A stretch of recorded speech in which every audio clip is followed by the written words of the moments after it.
What's up with y'all boys and girls, man? Hey, it's Jay Briggs here continuing to cook up this NBA action, man. Y'all know we do here on the Jam Session. We cook up every single game, every single day, man. Money making Friday. I'm looking for a bounce back, man. I did go 1-2 last night. Lost with the Pacers. Lost my top player of the day with the Pelicans. We did cash with the Los Angeles Lakers, but ain't been the best week for me, man. I always call a spade a spade. Looking for a bounce back today. Hopefully we can turn it into a absolute monster weekend. Usually when we go cold, there's an absolute heater on the back end of that. The OGs here to tell you. So, ladies and gentlemen, for to get y'all in and out of here, man, I ain't here to waste y'all's time today. Let's hop right in. First game on the board. Cavs laying 16.5 points on the Charlotte Hornets. I'm laying the 16.5 with Cleveland. Unless I have a clear and concise reason to fade Cleveland, I'm not interested in doing so. Cleveland, best record in the NBA. They're also the number one ATS team in the league. They're covering at over a 65% clip this season. No reason to fade them. Charlotte, they haven't shown us any signs or tendencies to do so. I'm on Cleveland. We got the Raptors laying 5.5 points on the Utah Jazz. Jazz, they've entered outright tank mode. I'm done with that team. We're fading them. Toronto, we've made a pretty penny with this team at home, at the crib. We love betting Toronto in Toronto. Toronto's been a money-making machine right now, currently the third best ATS team in the NBA. Again, Utah, they've waved the white flag, outright tank mode. They're in the Cooper flag sweepstakes. Toronto still playing with grit, still playing with energy. I believe they win this game by margin. I'm going to lay it. We got the team from Dallas, the Mavs, 9.5-point home dogs with the Memphis Grizzlies rolling in a game. 9 times out of 10, I'm not betting. No way in hell am I betting the team from Dallas. We know what's up with them, man. Never seen the team go from in the finals to completely with no future, present, anything in 30 days. They're completely banged up, completely injured.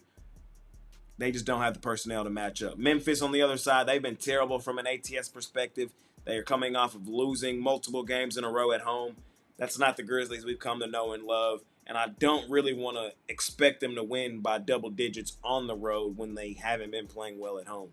Forced to play this game, if I had to play it, I would lean towards the Grizzlies laying the points. I do think from a pure talent perspective, they're much better, the much better basketball team in this one, in a bounce-back game that they need desperately.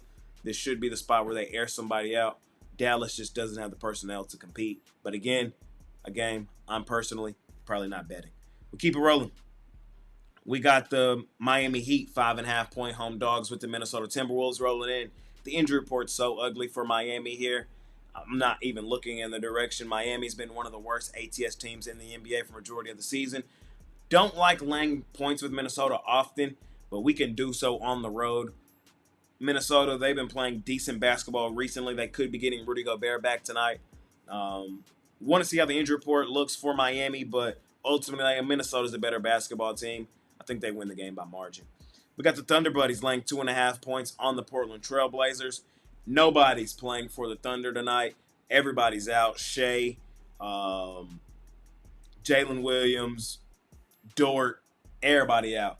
Only people that's really playing is Caruso and Isaiah Joe. I'm expecting both of them to have huge games tonight. I know that the Blazers have played well recently. We've made money on Portland. We like betting Portland. I don't like the spot for Portland tonight, though. They've been on the road basically for 2 weeks. They do return home finally after this game. I think it's just a bad spot for them, even despite all the injuries for the Thunder. I think the Thunder win this game at home, at the crib. Don't want to overcomplicate it. I'm on the Thunder. Lay the 2.5, or just take them outright on the money line. We got the Nuggets laying 7.5 points on the Suns. Nuggets go stupid, dummy, crazy at home. We trust Denver at home, at the crib. Phoenix, we've been fading blindly. Phoenix right now, the number 2 worst ATS team in the NBA. Denver, I expect to handle business, take this team behind the woodshed, win this game by double digits. In the both meetings that Denver has won this season over Phoenix, they've beaten them decisively, 122-105. Back on the 8th of February in Phoenix, and then 117-90 on the 23rd of December in Denver. Phoenix did win the middle game 110-100, but that was a quick revenge spot for them. No such spot exists today. Denver head and shoulders a better basketball team in my mind, in my opinion. We trust them at home Friday night.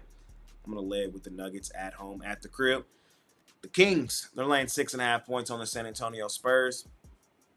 Small lean on the Spurs. Still don't trust Sacramento from an ATS perspective. San Antonio does lead the season series 2-1 right now. I know Sacramento has been better from an ATS perspective recently. I still don't want to lay this many points with them. This is another one of the games I'm probably not rushing to the window to bet. San Antonio, it's not like they're lighting the world on fire. They're playing okay right now, but I'm going to lean in their direction. Just don't trust Sacramento. I think they're going to return back to the terrible ATS team that they've been for majority of the season. That's just my thoughts, my opinion. Small lean on San Antonio. Last and final game of the night, we got the Los Angeles Clippers. 7.5-point home favorites over the New York Knicks. I'm going to lay it here with the Los Angeles Clippers. Clippers are the best home team in the NBA from an ATS perspective. They covered in 70% of their home games this season, and they're also the best home favorite in the NBA. They're 14-5 ATS as a home favorite this season.